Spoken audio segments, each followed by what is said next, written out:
Hello and good day, everyone. I am Coach Jay, and I always like to start my class with a corny dad joke, and here's is today's. I told my therapist that I can't get the Grease soundtrack out of my head, and he said, "Tell me more." Ba-dum-bum. Uh, if you don't get that, I'll tell you at the end of the class. All right, if we can take two deep healing breaths together, in through the nose, out through the mouth. One more time, nice and deep, nice and slow.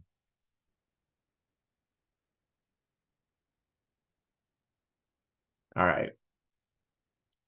So, trauma, as we know, comes in all shapes and sizes. Healing from trauma does as well, which is why there is no one size fits all healing technique. We've all heard about meditating, journaling, coaching, counseling, self care, and much more.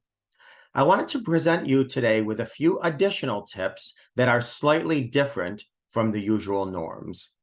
As always, with all of my classes, implement what works for you and modify or pass along anything that doesn't. So I'm going to get right into it. Number one, recognize your accomplishments.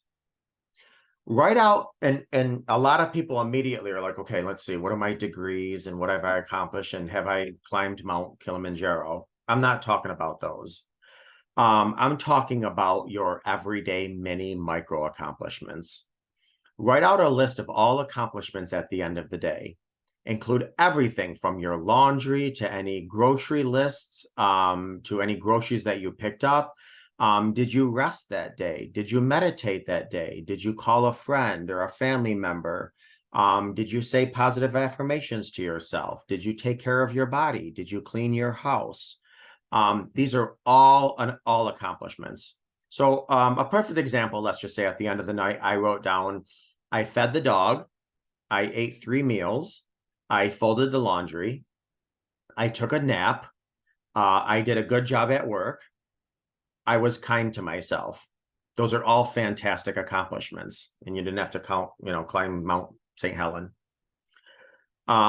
So write down all your micro and mini accomplishments. And if you've had some grand accomplishments, great, fine, and dandy, but just writing down all the mini accomplishments. And we do a lot throughout the day. Even if we give ourselves a day off where we're doing nothing but binging on ice cream and Netflix and maybe Oprah, write that down too. Gave myself a much needed self-care day. Number two, use technology with caution. iPhones and computers are as much of a curse as they are a blessing. Technology can become a terrible source of stress for trauma survivors. The key is for you to control technology and not let it control you. So plan on a window of time where you turn off your phone, take a break from your phone several hours a day. If you need your work or computer, if you need your computer or phone for work, then ensure that you turn it off in the evening. Again, we want our technology to work for us. We don't want it to own us. If possible, try to check emails once a day. Obsessively checking your emails feeds into our trauma symptoms. Having a framework and control that helps break the grip of trauma, PTSD, CPSD, and etc.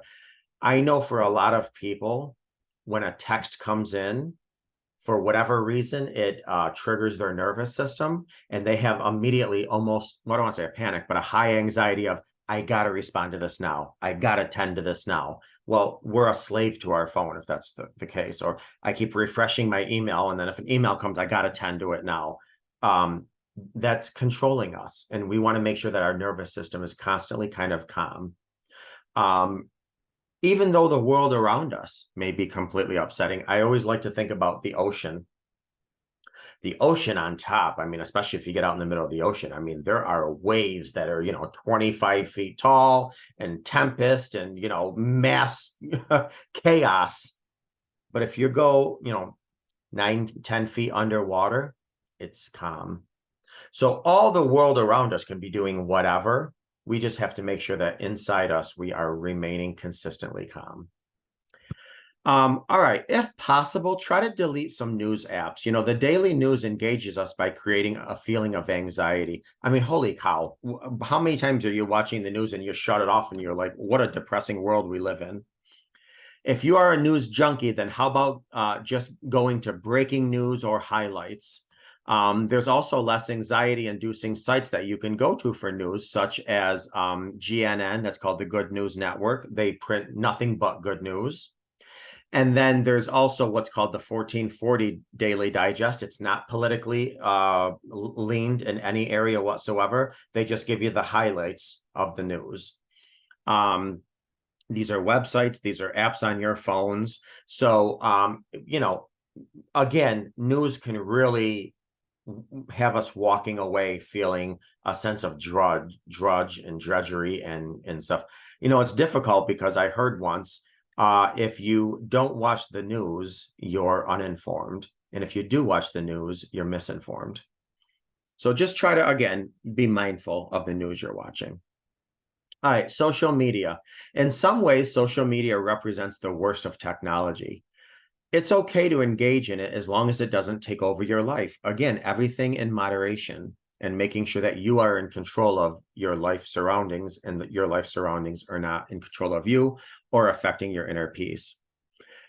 A recent study showed that teens spend about an average of about 9 hours per day scrolling social media. Those are teens. Now, while adults might have a little bit more restraint, we still get pulled in social media for hours if we allow ourselves to. So you really got to be conscious of that. Practice letting go. Letting go, this is number 3. Letting go of the things that you can't control is a wonderful and freeing habit to cultivate. When a situation or a thought flies at me, causing anxiety, I stop for a moment and ask myself, is this something I can control? If not, I simply have to let it go. The serenity prayer, grant me this, the wisdom and the get strength and all this other stuff. There's things you can't control. It's just like if you can't control the weather, you can't control Mother Nature, you can't control acts of God, you can't control your neighbor's bad day, bad mood. There's certain things you can't control, and you have to be like a dew on a leaf and let it roll off you. Just don't let it seep into you. I understand this sounds simple, but especially for people that suffer with any type of anxiety, PTSD, CPSD, trauma, what happens, that as children, we're constantly held responsible for things.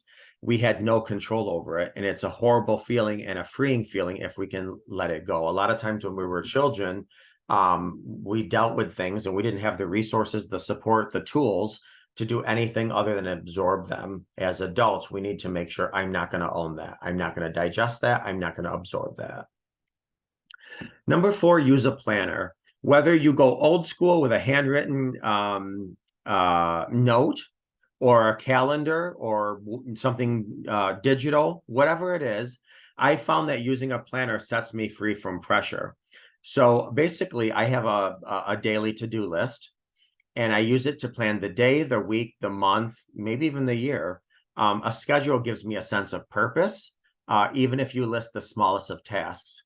What I do every night is I put down what I would like to accomplish the next day. And I'm telling you, even if it's micro or mini, try to respond to 3 emails, do all my coaching calls, put away the clothes that are in the dryer and fold them and put them away, because speaking of jokes, there's an old joke of this lady walks into a furniture store and says to the salesman, "Sir, how many loads of laundry can this hold?"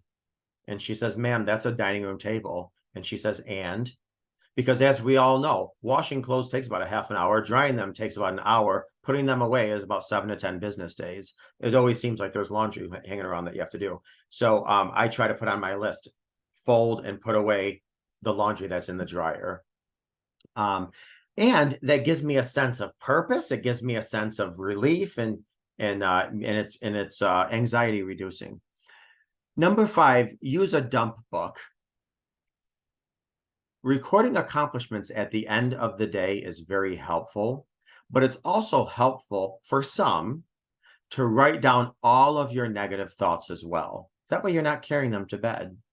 This way you can get out of your head, get all your negative thoughts out of your head and fall asleep with a lighter, calmer mind.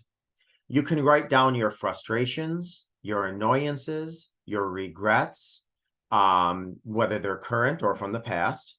You can write down things you forgot to do. You can write down unforgiveness that you have to work on. Whatever you want to dump is acceptable. It's all the trash that you're like, I'm not going to bring this to bed. This is my dumping journal. And then you lie down and you have a more calmer, peaceful head because you were able to get all of this junk and dump it onto a piece of paper. Quick recommendations, quick techniques, quick tips. Some of them may work for you. Some of them may not. Some of you could modify. Some of them you just have in your head. So maybe in the future you can grasp onto them. So very short class today. I hope you got something out of it. And I hope you utilize some of these tips and techniques to help you dealing with your anxiety, CPSD, PTSD, trauma, or any of the in between. Thank you.